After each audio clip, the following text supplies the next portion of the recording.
Pernahkah Anda melihat seekor belalang yang dikurung dalam sebuah kotak? Berkali-kali ia melompat dengan tinggi dan sekuat tenaga untuk membebaskan dirinya. Berkali-kali itu pula badannya kesakitan karena menghantam atap kotak tersebut.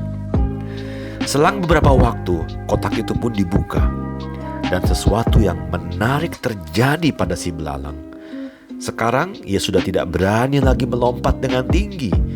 Dia sudah belajar, semua upayanya pasti sia-sia belaka. Sahabat, mungkin kira-kira beginilah perasaan beberapa orang ketika mereka mengalami kegagalan.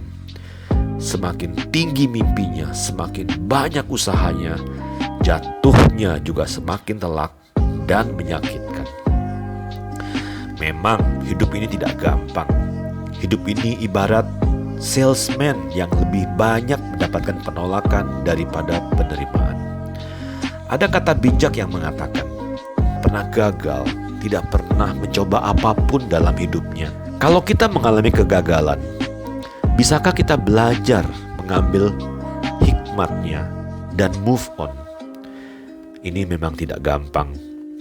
Tapi sewaktu saya bergabung dengan sebuah bisnis jaringan penjualan langsung, saya diajar untuk mengubah penolakan menjadi penerimaan. Begini caranya, kata upline saya. Buatlah sebuah kolom dengan 10 garis kotak-kotak kecil dan berikan tanda centang ketika Anda mendapati penolakan.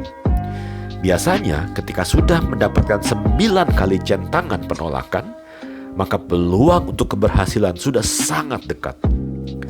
Penolakan atau kegagalan adalah pelajaran yang sangat berharga dalam hidup ini, walaupun memang sulit menanggungnya ketika hal itu terjadi. Tapi saya percaya bahwa kontras adalah rahasia kebahagiaan. Kita baru bisa menikmati terang ketika kita bisa melewati gelapnya malam. Kita baru bisa menikmati nikmatnya kenyang kalau kita pernah mengalami kelaparan. Kita baru bisa menikmati kesuksesan kalau kita pernah mengalami pahitnya kegagalan.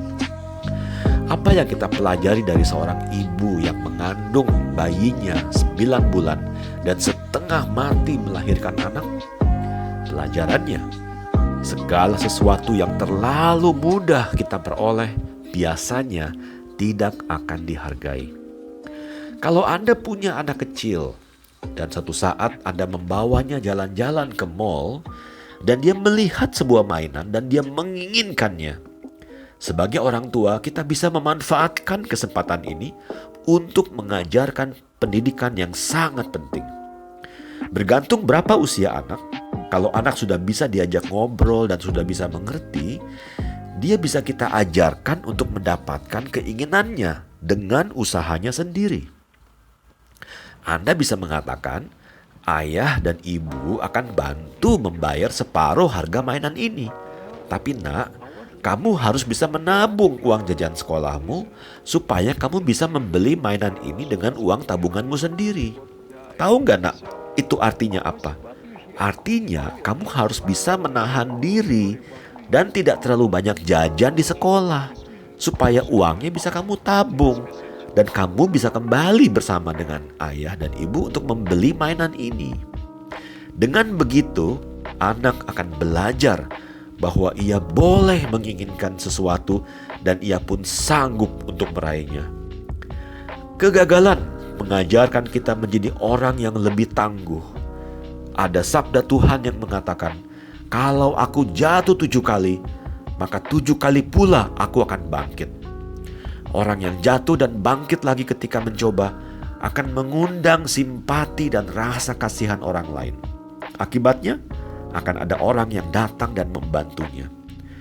Namun sahabat, seringkali kita harus mengalami kegagalan di tempat yang tidak dilihat orang.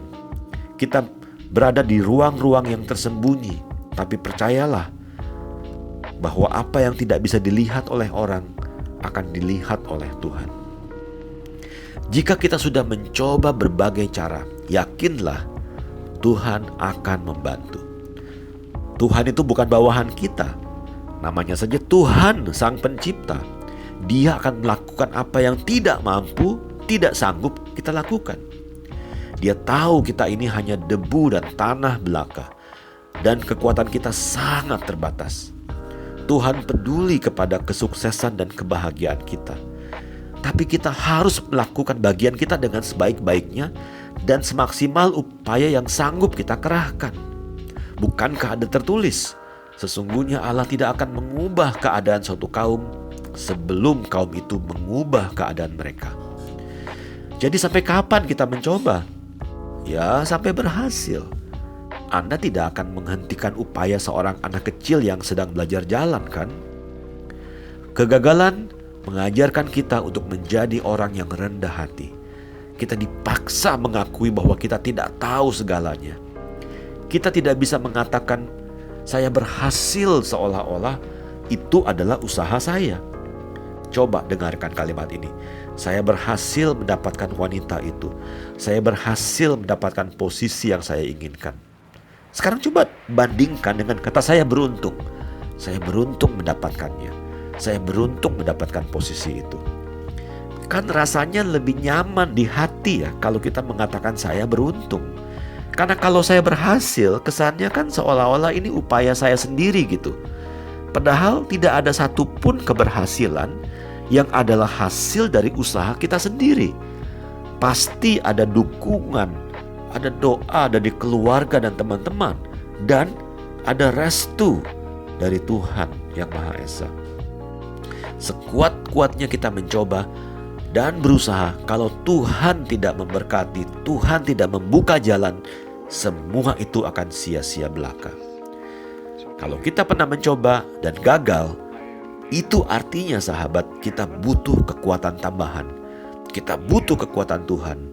Maka kita harus ingat, kita butuh Tuhan dalam setiap segi kehidupan, bukan hanya ketika kita membutuhkan sesuatu. Cepat atau lambat kita akan bertatapan muka dengan kegagalan. Karena kalau kita mau berhasil, kegagalan pun adalah bagian dari kehidupan yang tak terpisahkan. Namun jangan takut gagal.